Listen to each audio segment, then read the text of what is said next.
for some reason, a lot of the times when I'm not able to travel, I feel like sad, like I'm going crazy, you know. You get bored, you get frustrated, you get, I don't know, you get this feeling of being stuck. And there's something about traveling that, you know, makes us want to keep on moving and moving and moving. And I understand that. And I know that lately with this crazy times, it's been very hard for a lot of people to actually keep on traveling. And so in this video, I want to share some of the things that I have been doing to kind of cope with that feeling of not being able to travel, and how to stay motivated so that, you know, we don't go crazy and we don't go insane while we are at home. Hey, what's up? My name is Eduardo Beltran, if you don't know me. And for about the last 10, 11 years, I don't really count these crazy times, but I've been traveling around the world and living in different countries. And if you know me, like one of my friends, they always know that I'm on a constant move and I'm constantly traveling and just have this fast-paced momentum. And it's very interesting in how with this crazy times that we're living, I'm literally just at home. I mean, I've been in Mexico for about 2 years now, and it's very surprising for many of them that the fact that I am not traveling. And so right now I want to share some of the things that really have helped me emotionally, spiritually, you know, physically and culturally as well, so that I'm able to cope with these times. And, you know, without further ado, let's just dive in. And one of the things that you can do to start with is find international food. I mean, you can find restaurants, or maybe you can even find recipes that you can try and you can cook for yourself at home. Now, a lot of times in Mexico particularly, especially my hometown, it's a little bit difficult to find these kind of restaurants. I mean, I always go into Google Maps and then I just type like Pakistani food, or, you know, like Indian food, Arab food, whatever it is. One of the restaurants I haven't been able to find yet. One of the places that I haven't been able to find yet is Georgian food. Unfortunately, it's not that popular abroad, you know, except just Georgia. And it's been very hard, but I guess you can find Japanese food, you can find different things. And even with the recipes, you might be able to manage to somehow cook some international food, which can give you that taste of, you know, nostalgia. And I don't know, it just brings back memories of whatever country that, whether you want to go or you've been to. Like, for example, last time we tried bulgogi as well, which is a Korean dish. I also tried to create a gyudon and also polo or plov, depending on the country that you eat it. And so these are some of the, if you see that they're all like, they all have rice as a base, which is funny. It feels like I kind of really like rice, but just trying different things, and I don't know, maybe it's good, maybe it tastes bad, whatever, but you get that feeling of trying and you somehow get this feeling of being connected to that country. The second thing that you can actually do is try to locate events, just as I'm looking right now, whether it is Facebook events or maybe some other networks like Couchsurfing or Meetup, and just language exchanges, you know, that you have around your city. I mean, in here, of course, a lot of times it's very easy to locate. When there's Couchsurfing meetings, it is easier to connect with people and to actually being able to mingle with this type of people, whether it is foreigners or maybe just even, you know, locals from your country or from whatever country that you are, and just meet up with them and actually have a chat, make friends. And that really helps along the way, because you can meet some like-minded people, you know, people that maybe like languages, that also like traveling, that like cultures, whatever it is, you can find these common interests between them. And I tried actually 2 weeks ago, I never tried it before that way, but it was an English kind of meetup. And I mean, I speak English. There was no reason for me to pretend that I was learning English there, but there was a lot of Koreans and a lot of people from Japan as well. So it was very funny for me to just log in and be in the virtual room. It was like a virtual meetup. So I was just speaking with them, and suddenly I would just like, you know, start speaking a couple of words in their languages, and they would be so surprised. So I guess it was a fun experience, and that also allows me to have contact with other people, even if I'm in Mexico. 那第三个啊，那我说什么？我在说中文。然后第三个啊，说语言。然后你可以练习语言，比如说，我最近去了一个广场嘛，然后那边是有一个中文餐厅，那从他们那个就是说中文，然后就开始练习嘛，然后就比较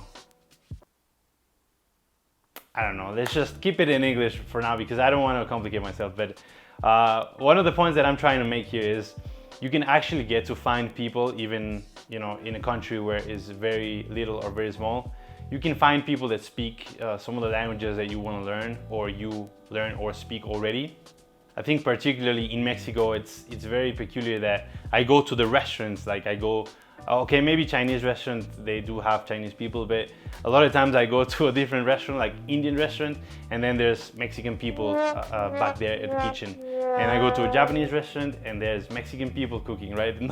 Nothing wrong with that, but it's also beautiful to be able to go to a place where people are segregating and to know that you have contact with these people and actually being able to practice the language. And so just like I said, in Chinese, I went to this mall and I was able to meet some people that had a Chinese restaurant, like fast food restaurant. So I spoke with them and I was able to practice a little bit of Chinese, and that was a very nice feeling, a refreshing feeling, because if I don't speak the language, then of course you tend to forget certain words. And so that was a nice, fun experience, and I believe that you can do it too as well if you're able to find where these people are hanging out, whatever it is that, the language that you want to speak, and just find these people and have some casual conversation. That's definitely fun. All right, 3.5, not 4, but 3.5.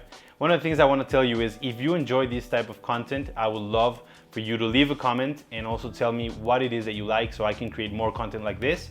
And also feel free to subscribe. I love if you join me in this journey, creating more content and trying to share this Nomad lifestyle with you. And lastly, I want to hear what are some of the things that you do in case that you feel like me, like maybe you go insane, you go crazy when you are in one country and you don't have that cultural diversity. What do you do to cope with that, insanity? I'd love to hear that, and I believe it can help other people as well that read through the comments. So go ahead.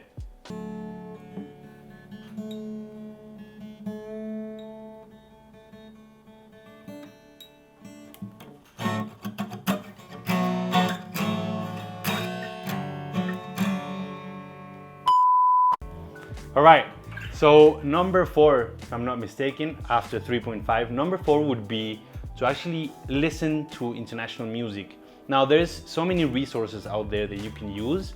I would like to share some of the things that I actually use. I mean, Spotify I know is very popular across the world, but I don't really use Spotify that much. In fact, I actually use YouTube to find a lot of the music that I listen to.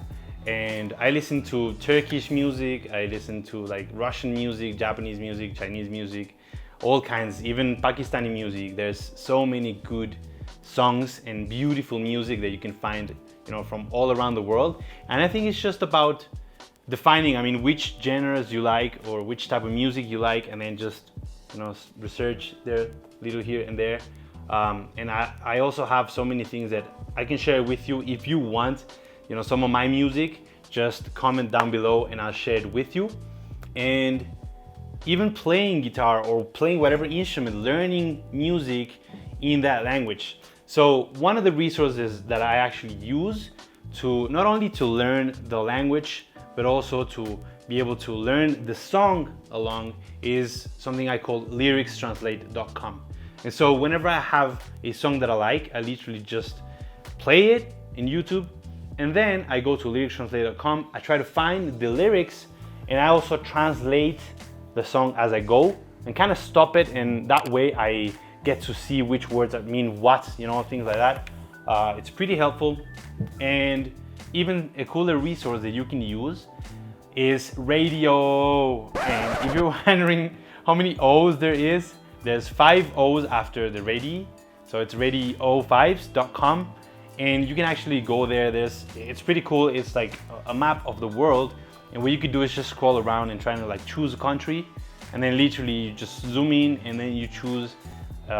It's like decades. So you can choose from like 1950, let's say, all the way to like 2010, 2020, and you can hear music from those decades in those specific countries, And you can even choose whether you want something like funky or something weird or slow or fast. It's a pretty cool resource and you should go check it out. And numero 5, which is kind of connected to music a little bit, is consume content from other countries.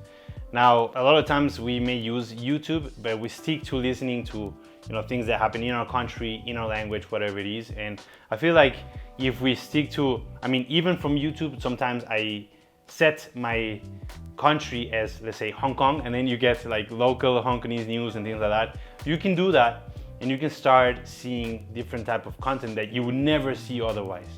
And that's one way, but even Netflix, all these, content platforms and things like that, you can find, Bollywood movies, screenshot here.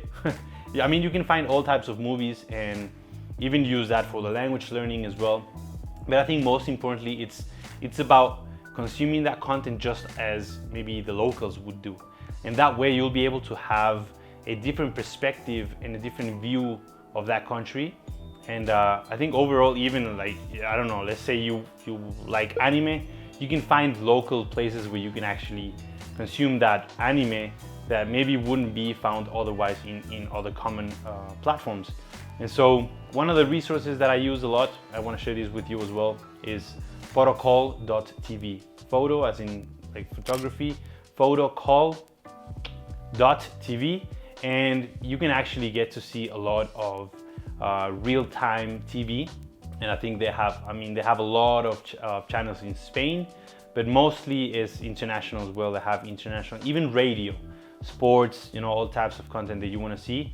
And so whenever I am, maybe just doing some work, I could put that on the background and just play some Indian news, whatever it is. You can consume that content and you can try to get the feeling to be closer towards that diversity. Okay, so it's great you've watched all the way till here, but a lot of you may be wondering like, yes, well, Eduardo, I understand this thing about not traveling, but like, not all countries are closed anymore, right? We're going back to normal or whatever it is. I understand that every country has different regulations and different things in terms of travel restrictions right now, but I personally decided not to travel for 3 specific reasons, and I share that with you in this video right here, somewhere in the screen. You could just go ahead and watch that next. Sayonara.